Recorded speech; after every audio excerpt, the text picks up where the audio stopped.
They love the good politics, the good announcements, but their policies are really what's hurting Manitobans. And that's a dangerous game when you're in politics. So we need to hold them accountable. And I believe I'm going to be the one to hold them to that come the next general election here in Manitoba. Hey everybody, I'm here with Obby Khan, one of the PC leadership candidates in Manitoba, looking to become the next premier of Manitoba. And because of that, we invited him on to talk about what he wants to do for taxpayers. Thanks for joining us. Thank you very much, Gage. Appreciate it. And thanks to everyone tuning in and listening today. For sure. So first off, the big thing in the room is Manitoba has been through some pretty rough budgets recently, and that's costing taxpayers billions in debt interest payments and huge amounts of money in increasing debt. How soon would you balance the budget as premier? Well, I mean, the first thing, Gage, and you're bang on right there, right? The last, year and a half under our NDP, $3.2 billion of deficit, 1.9 the first year. And when the PC government left previously, we left them with a surplus of $277 million surplus. They've blown through that, blown through last year's budget, and continue on that track. So now 1.3 billion this year, 513 million more than projected. And they keep wanting to blame, the government from 2 years ago, almost. I mean, they need to take accountability for what they're doing. We know, and anybody with some common sense knows that we can't cut our way out of this massive deficit. We can't keep cutting. What we have to do is we have to grow our economy. We have to grow our sector. And I've been advocating long and hard for that, and especially on this leadership, that we need to unleash the power of Manitoba. We need to grow sector's economy, make it more friendly for people to come here so that we can look at growing our economy and making life more affordable for Manitobans. You can't just cut. We got to grow. We got to grow our economy, and that's how we're going to work our way back to a balanced budget. That's how we're going to work our way back to affordable living for Manitobans, and that's how we're going to get Manitoba back on the track to fiscal responsibility. What are some specific ways that you're looking for in order to do that and grow that revenue to get to that balance number? Yeah, thanks for asking. The specific ways, one of the big ones is hurdles. We need to get rid of red tape and hurdles and make it easier and faster for businesses to grow and come to Manitoba. I hear over and over again that that's one of the biggest hurdles we have, and I have a plan on how we're going to address that once I get into leadership and hopefully premier after that. We have to make it more business friendly. We also have to look at recessive taxes that are hurting businesses. If you look at the municipality tax here, the Winnipeg business tax is one of the few municipalities left in the country that has a penalizing recessive tax on businesses. Why would a business want to open up in Winnipeg when they're going to get an extra tax put on top of them? I understand that's a municipality issue, but I firmly believe that the province has a responsibility and has to work closer with the city to have those relationships where you can incentivize businesses to come. We need to look at other things like the payroll tax. Again, I've heard from dozens of businesses that say either, Obby, we are leaving the province because we're getting penalized for hiring more people. We in this province are penalizing businesses for growing. To me, that's counterintuitive to what we want to do. We want to grow businesses. Businesses create employment. They pay more taxes. Those people live here. They invest here. They buy homes here. They buy products here. They support our economy. And we are essentially telling them to say, oh, once you get to a certain point, we're going to add an extra tax on you. Businesses I just met two of them on the weekend, Gage, and they're saying, one of them says they've capped their production. And they're moving their other plant to Saskatchewan, where you are. Even though I told them their team is awful and they should stay here with the Bombers.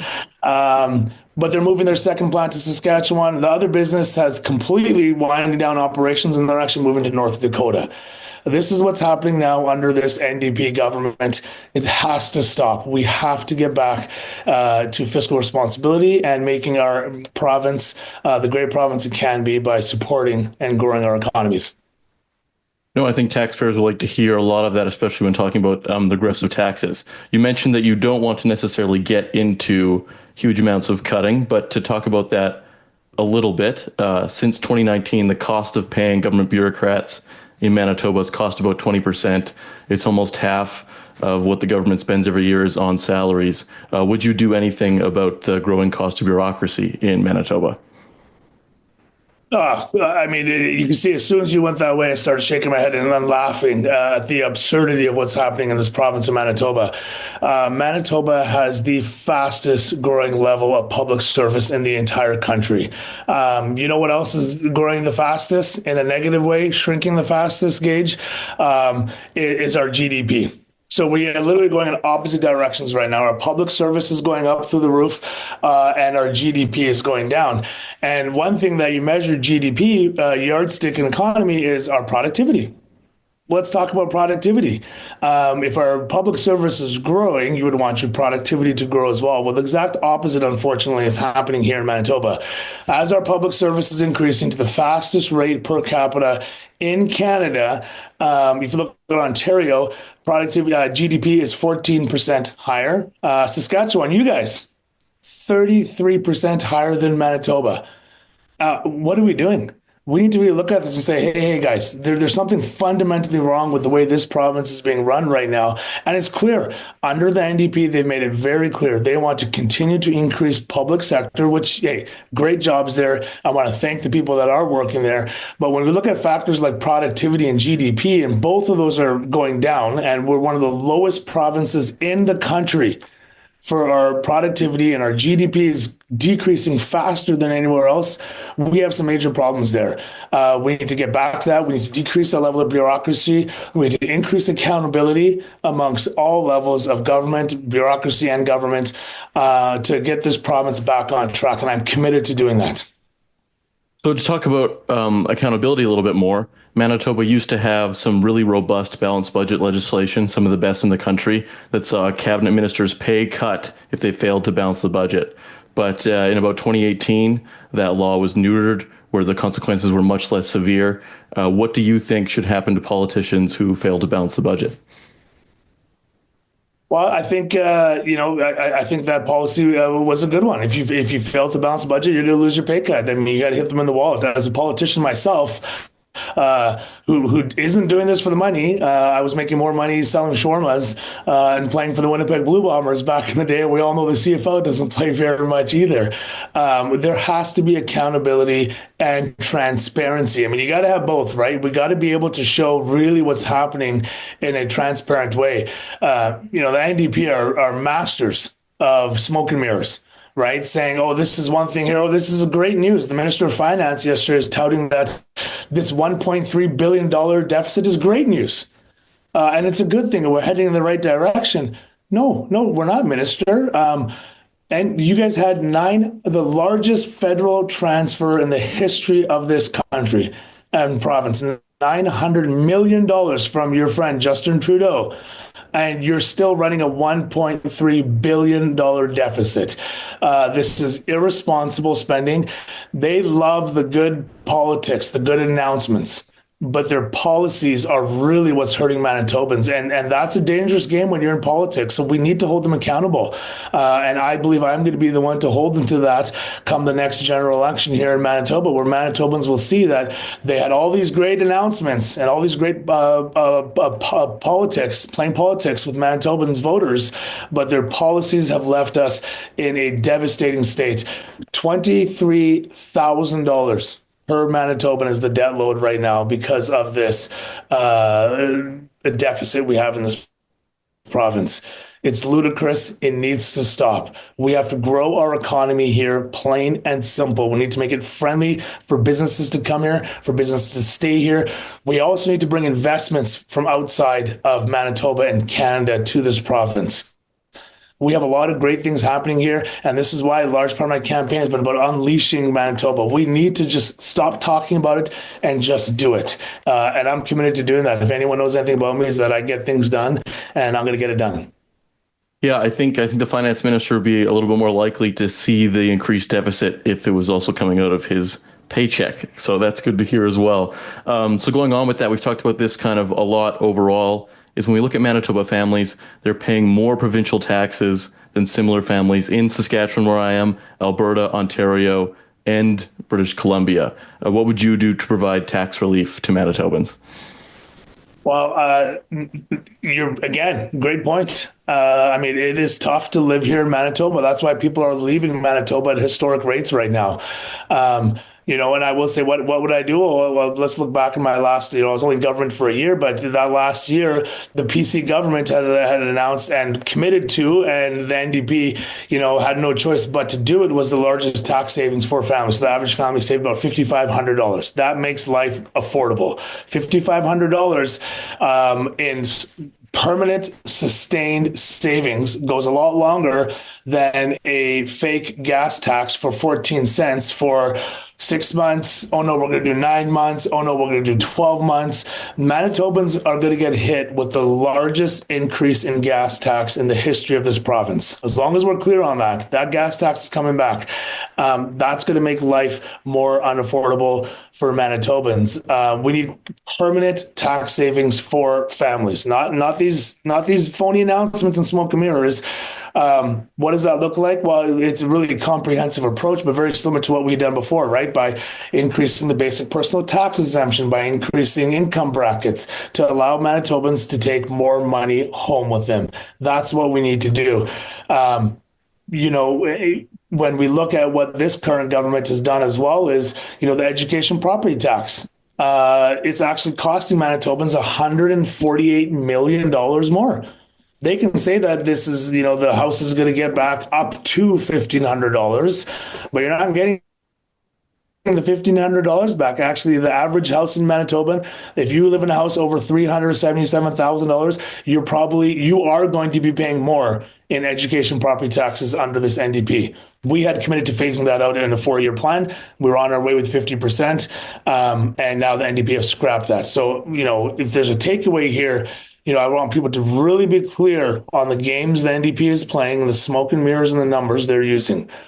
Plain and simple, the NDP wants to try to spend their way out of a hole, and you don't get out of a hole by keep digging, right? Keep digging down. Yeah. We need to find a way to get out of this hole, and the only way to get out of this hole is real, permanent, sustainable savings for Manitoban families while growing our economy. To get to that, then, if you were premier today, what would you do with the provincial fuel tax cut? Well, we've called on them, them to make it a permanent fuel cut, right? So we would make it I would look at policies and ways to make that a permanent savings, right? If you want to make life affordable, it can't be these stunts, right? It's got to be a permanent, sustained savings. When I was the finance critic, I had said, let's make this a permanent savings. Let's look at saving Manitobans this 14 cents forever, but actual real savings. Not a gas tax where it was January 1st, it was at a set price, and January 18th, the price of gas was higher than what it was on January 1st. And that's with the 14-cent savings. So how is that possible? Where did that 14 cents actually go? Did that actually go to the savings of Manitobans? Did it go to the middleman? Did it go to the fuel producer? Did it go to the importer? Where did that actual 14 cents go? That's the problem with this NDP government, is that when they want to use politics over policies, it's hurting Manitobans. So I would look at making real sustainable 14-cent savings or greater for Manitobans that actually result in real savings for them. Okay, so then to talk about that real savings, those real solutions before politics, you obviously had a lot of experience in business. What is the first thing that you think you would do to help Manitoba businesses stay competitive with the rest of the country? Well, I think I've touched on this a little bit, right? So like large scale businesses, medium to large scale businesses, some of the things we have to look at are recessive taxes that are hurting businesses. What policies do we have in place now that are actually hurting businesses? I think one of them is the Winnipeg business tax. That is hurting businesses. If you have a business in Winnipeg, you're paying more in taxes. But if you move right outside the perimeter into Oak Bluff, and we see this happening all the time in developments now just outside Winnipeg, as businesses are popping up like crazy because they're not paying the business tax. That's not good. And Gage, that the health of a province and a city is determined by what? Really, what core area determines the health of a city and a province when you look at tax revenue per square foot, per capita? It is the downtown core, right? We have to get businesses back downtown So that Winnipeg business tax is one thing, and again, I understand it's a municipality concern, but the province has to work with them. Number two is the payroll tax. Again, we've talked about this. We are penalizing businesses that want to grow in Manitoba. It's ludicrous to think that we think businesses will stay here when we are charging them more taxes than they would in Saskatchewan or Alberta. That needs to stop, or we're going to force everyone out. We talked a lot about lowering costs for businesses, and I think taxpayers believe that's obviously really important. But sometimes governments go the other way and hand out taxpayer money to corporations in the form of corporate welfare, almost $500 million a year, according to the Fraser Institute in Manitoba. What is your stance on corporate welfare for businesses? Yeah, I think we really need to focus on economic development here, not corporate handouts. We need to work on developing and growing our economy. A great example is our Manitoba Film Tax Credit. So I was a Minister of Sports, Culture, and Heritage previously under the PC government, and historic investments in this province. I mean, we're one of the largest. We are punching way above our weight when it comes to the movie and film industry in Canada, $400 or $500 million industry here by an innovative tax credit that was done. And it's not a corporate tax, it's not a corporate handout. It's a tax credit. You come here, you invest here, you grow here, you create jobs here, you pay taxes here. Yeah, we'll give you a bit of a credit. That's how we grow our economy, not corporate welfare handouts. Tax creative, innovative ideas. Another innovative idea, people say, oh, okay, well, the tax credit's been around for a little bit. What else? Well, let's look at, how did we bolster that? So under the previous PC government, we realized that there was a break in connections and traveling. Capability, compatibility. So what did we do under the previous? We said, hey, let's get the flights from LA direct to Winnipeg to boost that film industry, because we know a lot of people come from LA. And what happened? Within 1 year, Manitoba now, NDP want to take credit for it. They don't even know what's going on, probably. Well, that was previous work done. We had laid the groundwork for the film tax credit, for the film industry to explode. We had negotiated and worked with the proper channels to have a direct flight from LA. Now we have a direct flight from Atlanta, the largest hub in North America for traveling. These are all things that are innovative ideas and ways to grow our economy. That's how we do it. We don't give out corporate handouts and welfare checks to grow businesses. We come up with innovative partnership ideas to grow our economy. Right. And I think that less taxpayers like to hear that sort of thing. But now we've kind of went through all of the hardcore policy stuff. To just step back slightly a bit, you've only been a politician for not as long as some others. So then, as a former Blue Bomber, what made you more nervous? Question period in your last couple of years in government, or going up to the line of scrimmage after a huddle? Yeah, you know what? Great. That's a great question. I would say before every single football game I ever played, it was that first snap. So once you get that first snap out of the way, you're gold, right? But before every game, I tell you, I'd be like, oh my God, do I remember how to snap the ball? What if I forgot how to snap the ball? What if I put it over his head? Once you get that first snap out of the way, the rest was gravy because you know what you're doing. Politics is kind of the same way, right? It's the same type of, I'm prepared. I do all the work and we're ready to go. Then once you get that first question, or once you get that first, bit of where the things are going, you just settle down into what you know. And I might not know everything about everything. Well, I know I don't know everything about everything, but I have great people around me. And I'm one of those team players that says, hey, I can't do it all. On the offensive line, I couldn't block, all 4 or 5 defenders, but I had a great guard and a tackle on both sides working with me. And that's how we work as a team. We communicated with another. Same approach I take into politics. I understand some files really, really well, but the bigger thing than that is, I have a great team around me, and we understand, Manitobans, what needs to get done. I'm just a guy. Right, like I'm from a hardworking New Canadian family. Went to university, played in the CFL, opened some restaurants. Got really devastated in COVID. I'm not from super wealth. My family worked very, very hard for everything we have. I'm not from a long lineage of politicians in the family, these things I think actually make me really understand what's happening in Manitoba. And when we talk about affordability and tax cuts and and how we can make life better in Manitoba. There's a lot of stuff we can do to make life better in Manitoba. We just need to have someone who has the courage and the will and the voice to do it. It also helps that I've been here for 3 years, so I'm not a rookie anymore, right? The first time I stood up in question period, I was shaking like I don't know, something that shakes a lot. It's one of those signs that goes all over the place. And now, it's actually right off the back of my hand. I can say this stuff very confidently and with ease, understanding the pressures that Manitobans are under, and we just need to get it done. Well, Obby, I think that's a pretty good way to round it out. So we thank you for coming on. And just, is there anything else that you want taxpayers in Manitoba to know before we let you go? Wow, I mean, if there's anything else, I mean, there's a lot, there's a lot that I want Manitobans, to kind of know and feel. But the big thing is that life is tough right now. Paying bills, putting food on the table, buying presents for your kids around the holidays or planning trips. It's tough. We need a government that understands that and is committed to permanent, sustainable, real savings in your pocket. We had done that previously, $5,500, previously saved for the average family, and the NDP government continued to support that. But they haven't done anything since. They haven't announced anything since. They're just taking all the previous government's work. But the gas tax savings, when you look at that, are those real savings in your pockets?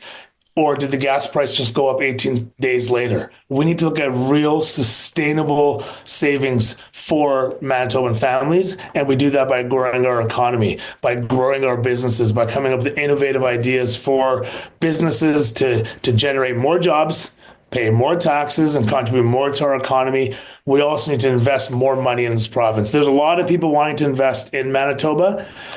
Right now, under this NDP, they're not coming. There's too much red tape. The bureaucracy is too large. We've spoken about that already. And the hurdles to get going are just insurmountable for businesses to come here when they can, unfortunately, go to Watermelon Town, just a little bit over to our west, or other provinces. So I'm committed to getting them to come here to grow Manitoba, to make life better for Manitobans. Well, I think that sums it pretty good. So, Obby, thanks for joining us. Awesome. And thank you, Gage, for the work you're doing, the advocacy you're doing, and your organization to make life better for all Canadians, and really bringing that story to the forefront. So keep up the good work. And I'm sure hopefully you and I will be talking a lot more. Sounds good.